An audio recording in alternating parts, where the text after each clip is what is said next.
And there he is, Jonathan. Welcome back to Hockey Town. Thank you very much. Thanks for having me.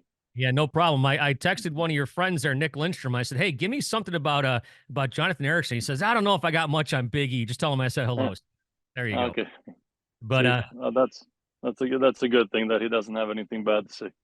yeah, I wasn't looking for anything bad, of course. Just looking for something to gain on a little bit. Yeah.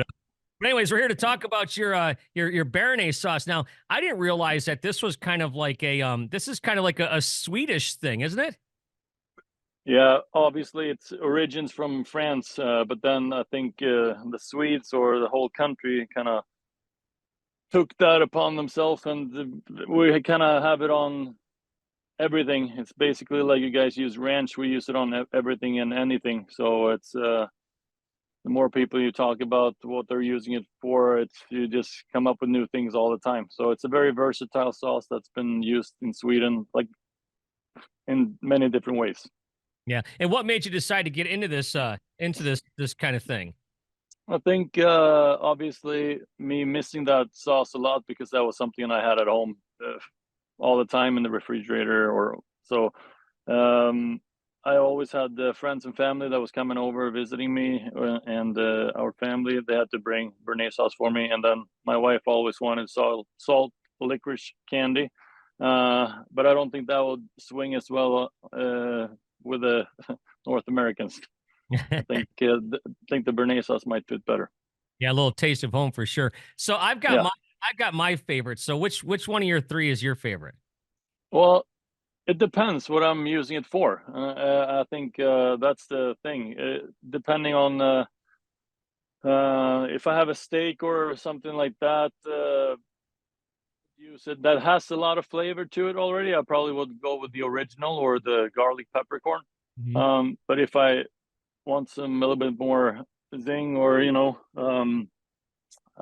little bit more spice to it, like for like chicken or like a poke bowl with like rice or like tuna or shrimps and stuff, I would go with the sriracha one every time. I think the sriracha one is my favorite. It's funny you mentioned that because without even really studying up on this, I did have it on steak this weekend, and I didn't, I got to admit, I'm not much of an expert on this kind of sauce, but it was fantastic. Oh, great! I'm glad you liked it. Yeah, no, it's great. So, how did you hook up with this company here in Detroit? Well, we actually started with importing a Swedish brand many years ago now, actually, and to try it out, to instead of investing in making it over in US before we even saw how the people would respond to it. But then we got only basically positive reviews and feedback from the one we imported, and then we were looking into a collaboration with the Swedish company, and then they were about to sell the company to a different one, and then we just decided to make our own and make it in Detroit, because that was a big thing for me. I really wanted to be made in Detroit, because if we're gonna sell it there, we have to make it there. So yeah, I went over there last week, and man, what a great place it is. Family owned and operated. You got to pull for people like that. Great family and people, and it's been an honor having them on board. I'm so glad that they're on our side. It's funny that I met Marie. That's our go-to girl. You met her probably. Yep.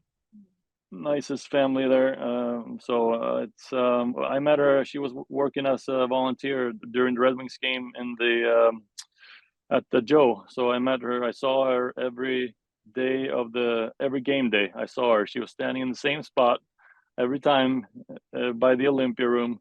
So, and there was always someone who always said hi when we were walking by, and I'm not going to say that it was just Marie, because there was so many good people and friendly people working at the Joe, and obviously at Little Caesars too. But I really remembered her, and then we talked over, I think, LinkedIn, and she mentioned her family had a sauce business, and then she's on our team, and we're really happy about that. Yeah, just took off from there for sure. People can check this out at alivsauce.com. Of course, in this story, I'll also put the link. And they got all sorts of great sauces. She loaded me down with, I mean, I just brought a bunch of salsa here. I got barbecue sauce. They gave all this, but this Béarnaise, man, really good. And I really enjoyed it a lot. So I still have a bunch of it at home. I told my kids, I said, listen, put this on a wrap or something, like whatever you want to do. And I told them all about it. So, hey, switching gears here for just a couple of minutes and we'll cut you loose. Do you miss going to the rink every day? Absolutely. Yeah. I do. It's such an intense life, obviously, with the playing, and I think at the end of the summer, when you've been away from the guys and the rink and the team and everyone around the team, it's such a family place. You come to the rink, you knowing the people, everyone around, everyone's it's going towards the same goal, but having fun, but also being very professional. It's a really special atmosphere that I really miss a lot. It's going from 100 to 0 a little bit too fast. So I truly miss it. I encourage people to stay in the game as long as they can. Yeah, I play. I'll be, I'll be much older than you, coming up in just a couple weeks. But yeah, it's like I play as much as I can. I play with my son too, which is like just a thrill all the time to play with your kids, who's now going to be 21, and he used to have trouble keeping up with me. Now it's obviously reversed. But anyway, 680 games in the NHL and 76 in the playoffs, all with the Red Wings. That's a proud stat. Oh, I was truly lucky to be in the Red Wings organization for my whole career. Obviously, really happy about that, and couldn't ask for a better place to be at. So, made a lot of friends and family, and it was nice to have the Wings come back to Stockholm here in November. So I get to see all the people that works around the team, and obviously there's a lot of new guys from when I left. It's been a big changes in the last few years in terms of the lineup, but it was really nice to have them here. We were a bunch. I think we were a crew of 25 people going to one of the games there. So, and I had the chance to get some of the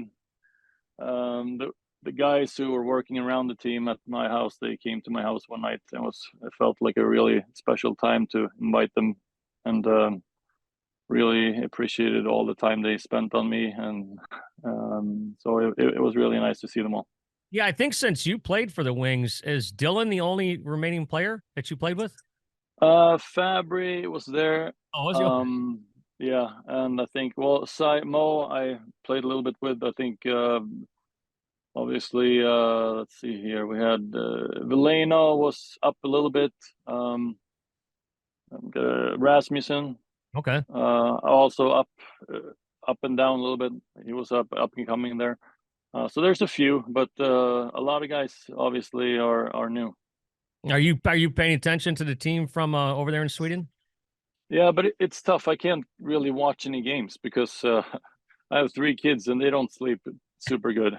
So with the time change, it's tough to watch the games. But it was really cool to see them here in Stockholm, and then I was over just a few weeks ago too to watch them play a couple of games. Yeah. All right. Final thing here for you, then we'll cut you loose. You got a pretty big birthday coming up here in a couple weeks. Got anything planned? Oh, no, but I'm noticing there's some big plans being in the air. I've been sensing some, behind the scenes. So I know there's something going on and being planned for in. I think it's something in June, early June. I think I've kind of lurked my way and noticed that there's something going on. Then no, you can't go anywhere then, and then you have to stay here, and all that. But it's I know it's crazy. 39 to 40 sounds a lot older with 40. That's right. Hey, by the way, I think I know I met you once, and I can't remember exactly which event it was at, but it was at a big event. So, were you at Kid Rock's 40th birthday party at Ford Field? Yes. I think I might have met you there that day. And because Chelios's bar opened before you got here, and I remember the night before the Super Bowl, everybody went there. Yuri Hoodler ended up with like lipstick all over his face. Don't ask me how. It was just kind of crazy. Sounds about right. Anyways, I won't keep you. Good luck with everything. We're to give this a good plug for you, and we hope you see you here back in a hockey town sometime in the future. Absolutely, I'll be there.